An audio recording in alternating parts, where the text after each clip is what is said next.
Muito bem, galerinha. Voltamos aqui para a nossa revisão de conteúdo da unidade 2, da aula 19, em que nós falamos sobre que tema mesmo? Raça, racismo, etnia, né? Visões sobre a América Latina, lembram? Então vamos aqui para o quadro, a gente vai ver o que foi que nós abordamos, né, nessa aula de hoje, que foi uma aula bem intensa, com muitos conteúdos, né? A gente falou sobre raça, racismo e etnia na América Latina e começamos a falar sobre a visão biológica que se construiu a partir de uma pseudociência que tentava comprovar a inferioridade e superioridade de determinados povos, não foi isso?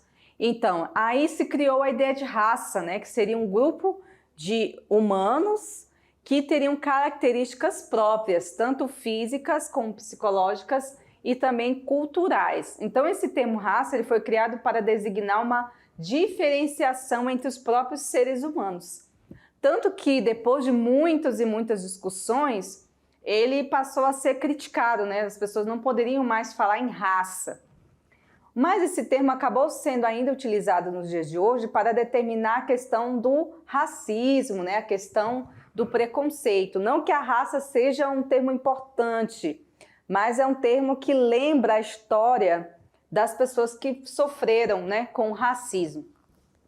E aí, outra questão também é que essa visão da existência de diversas raças acabou levando a uma hierarquia, né? Uma construção de hierarquias entre raças que eram chamadas de superiores e raças inferiores. Foi aí que surgiu a ideia do negro, né, da inferioridade do negro, da escravidão negra, né, que tinha ali um discurso pseudocientífico, um discurso social, político e religioso para justificar exatamente essas práticas, né, as práticas racistas, as práticas da eugênicas, né, que a gente chama como se fosse assim, tivesse uma mistura, uma construção de uma raça perfeita, né? E a partir disso a gente também discutiu o marcador social da diferença, que é a ideia de buscar entender a diferença entre as pessoas, as diferenciações culturais, que levam em conta a religião, levam em conta as características físicas. Então, o termo raça ele é um termo crucial para entender esse marcador social da diferença. Como as sociedades foram definidas, como as sociedades foram divididas, né, nessas identidades e padrões culturais que levaram a serem umas exaltadas e outras inferiorizadas e marginalizadas. Então, o marcador social da diferença tem como seu principal discurso, né, nesse discurso sociológico, antropológico e político, o termo raça, tá? Então, você vai ter que falar de marcador social da diferença, vai ter que falar sobre a raça, tá bom? Muito bem, gente. Então, agora é a hora da atividade de sala, né? Onde a gente vocês vão ter um momentinho aí de 15 minutos para resolver essas atividades e a gente vai voltar para corrigir, comentar, falar de mais alguns temas, alguns termos que a gente pode ajudar vocês a entender melhor esse tema, tá certo? Então, gente, fiquem ligados, façam a atividade e já a gente volta, tá bom?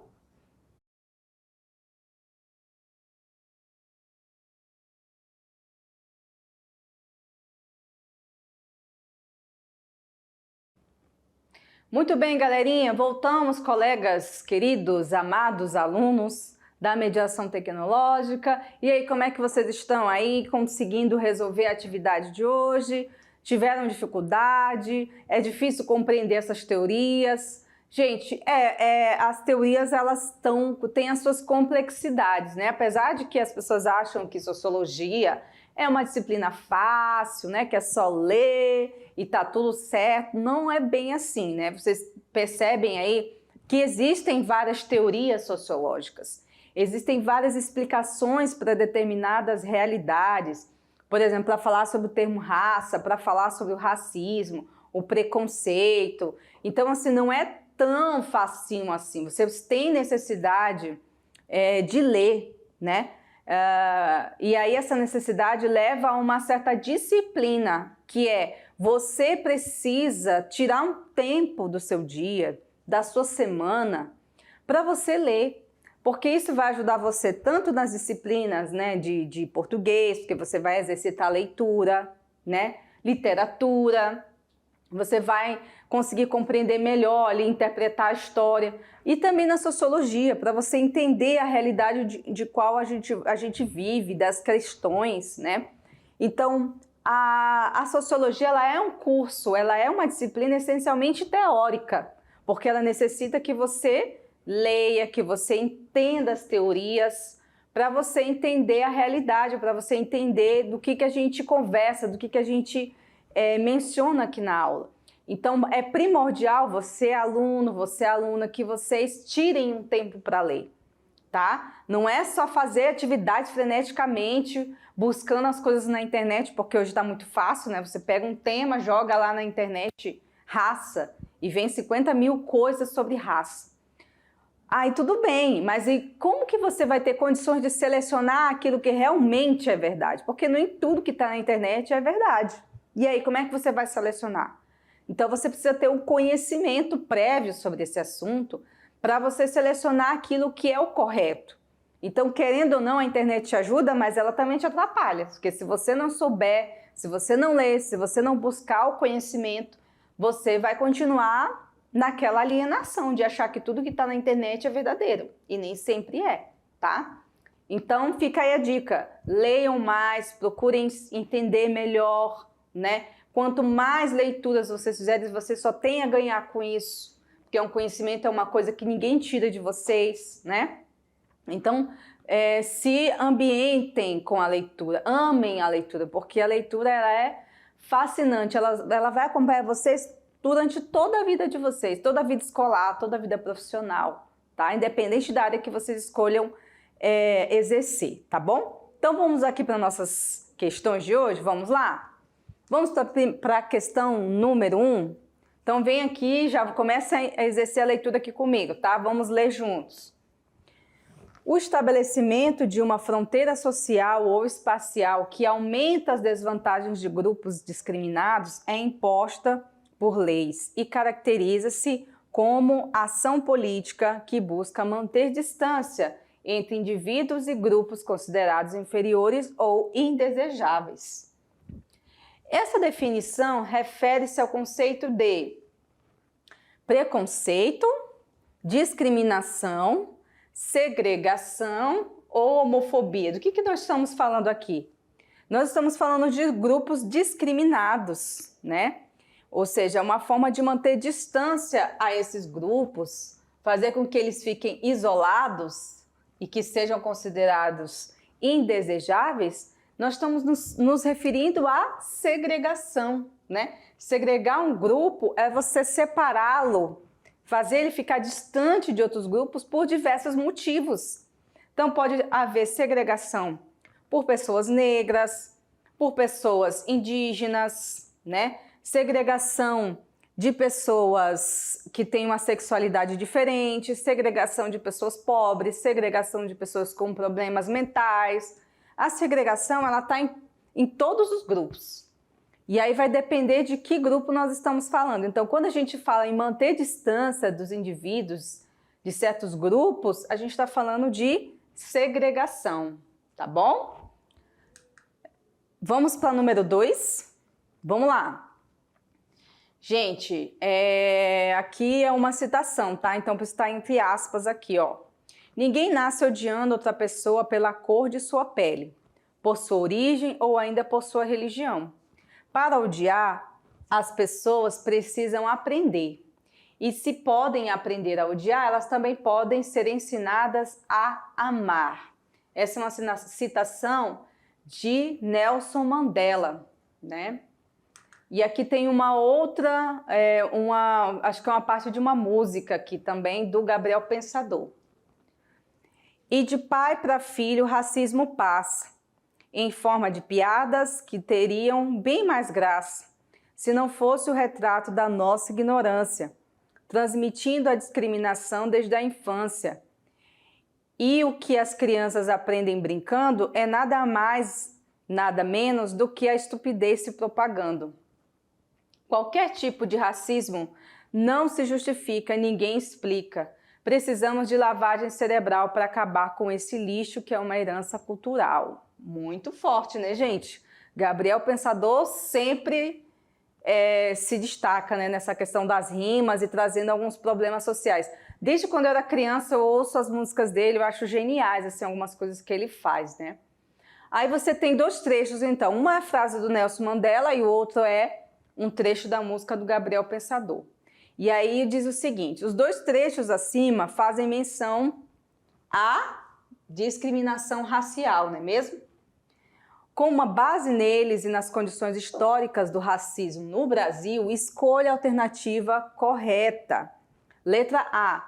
O primeiro trecho assinala de que o racismo é uma característica irreversível do ser humano, ao passo que o segundo afirma que o racismo é um legado que deve ser recusado. E aí, vocês concordam com essa afirmação?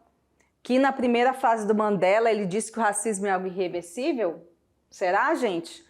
Na letra B diz assim, historicamente no Brasil não houve e não há diferenciação legal entre as pessoas de cores diferentes, motivo pela qual o racismo se consolidou por meio de piadas e brincadeiras, como sugere o segundo trecho.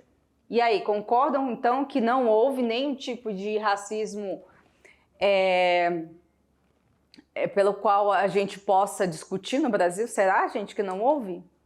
Vamos para a letra C. O primeiro trecho indica que a tolerância racial pode ser ensinada, ao passo que o segundo trecho nega que o racismo tenha raízes históricas. Concordam ou discordam? Se discordam, já faz um xizinho aí, tá? Letra D. O racismo contemporaneamente não tem vínculo direto com a escravidão no Brasil, uma vez que esta foi extinta em 1888 após a assinatura da Lei Áurea pela Princesa Isabel, filha de Dom Pedro II. Não existe vínculo com a escravidão, gente? Tem certeza? Será? Bom, se vocês acham que é ok. Vamos ver a letra E, então. Tanto o primeiro quanto o segundo trecho sugerem que o racismo é resultado de um processo histórico que pode ser revertido em tolerância racial. E aí, gente, A, B, C, D ou E? Vamos ver aqui qual é a correta?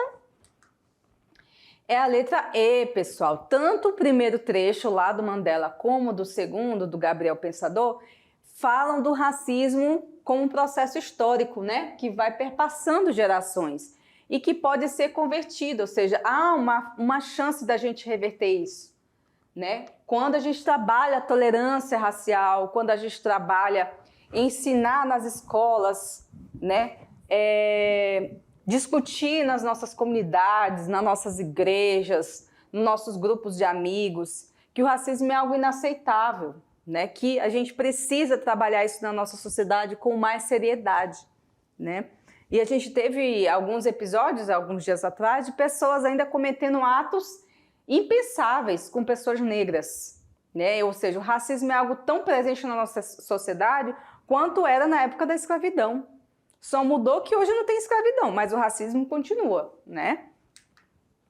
Agora vamos para o número 3. Os marcadores sociais da diferença são o campo de estudo das ciências sociais que tentam explicar como são constituídas socialmente as desigualdades e hierarquias entre as pessoas. A professora Heloísa Buarque de Almeida afirma que todas estas são diferenças... Deixa eu botar aqui uma vírgula que está me agoniando aqui. Afirma que todas estas são diferenças construídas pela sociedade, mas tidas como se fossem naturais. Quer dizer que a pessoa já nasce racista. Será que é assim?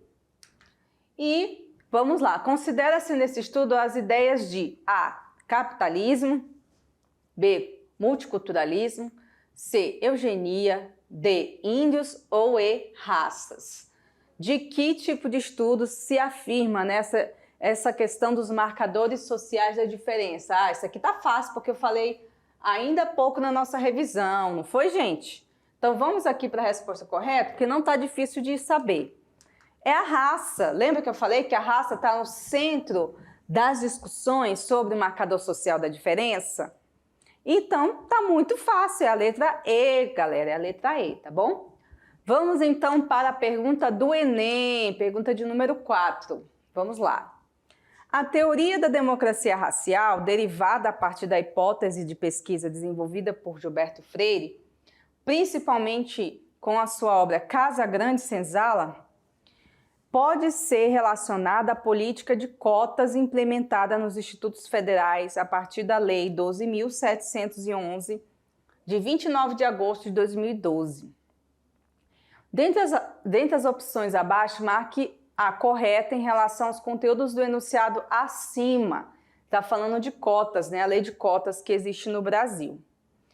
Letra A. A teoria desenvolvida por Gilberto Freire contribui para explicar a diferença entre os níveis de violência racial ocorridos nos Estados Unidos e no Brasil, bem como sustenta teoricamente a política de cotas raciais observadas no nosso país, adotada em nosso país.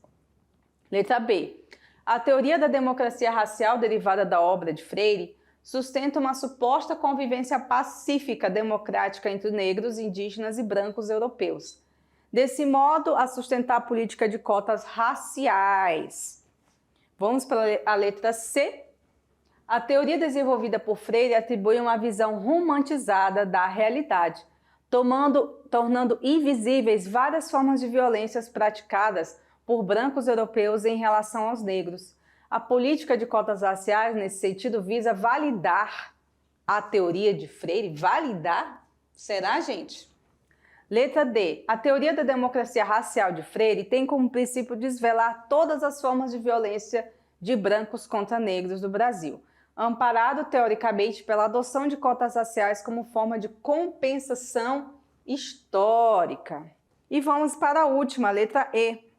A teoria da democracia racial, derivada da obra de Freire, mascara em grande medida a violência praticada por brancos contra negros no Brasil, sustentando, de certo modo, parte das críticas atribuídas à adoção de cotas raciais no Brasil. Vamos então para a questão correta aqui, a letra E, pessoal. Por quê? Porque há uma crítica muito forte, né, à obra de Gilberto Freire, porque mascara a ideia de que todo mundo estava se dando bem, que a escravidão não foi tão ruim assim, né? Então, de certa forma, sustenta a crítica a essa ideia do Freire, sustenta a adoção de cotas, porque é uma forma de reparação histórica, né? Uma forma de mostrar que a gente está tentando, né, trazer uma sociedade mais igualitária para brancos e negros. Então é uma necessidade, não é uma bondade. Ah, vamos dar cota para os negros porque a gente é bonzinho. Não é isso, tá? E precisaria de muito mais do que cotas para a gente trazer uma democracia racial no Brasil. Muito mais. As cotas é o mínimo, né, que a gente pode trazer para essa população. Defina o pós-colonialismo, a nossa última questão do dia, né, gente? Vamos lá. O que é o pós-colonialismo? O pós-colonialismo se refere a uma perspectiva teórica e cultural que realiza uma releitura da colonização como parte de um processo global. Não é possível falar de uma teoria única pós-colonial, por isso que a gente tem teorias pós-coloniais, tá, gente? Mas sim de uma série de estudos que trazem contribuições como orientações distintas nas mais derivadas áreas do conhecimento e que têm em comum o fato de realizarem fortes críticas às narrativas eurocêntricas como modelo civilizatório universal. Muito bem, estão ligadinhos aí, né? Conseguiram acertar todas, mais ou menos? Não? Enfim, tá aí a correção, espero que vocês tenham acertado. E a gente volta na próxima aula, que é a aula 20, já é a quase penúltima aula da nossa disciplina. Então fiquem ligados que a gente tem 20, 21, 22. Temos só 3 aulas para terminar então a nossa disciplina, tá bom? Aguardo vocês lá, bons estudos e até mais. Tchau, tchau!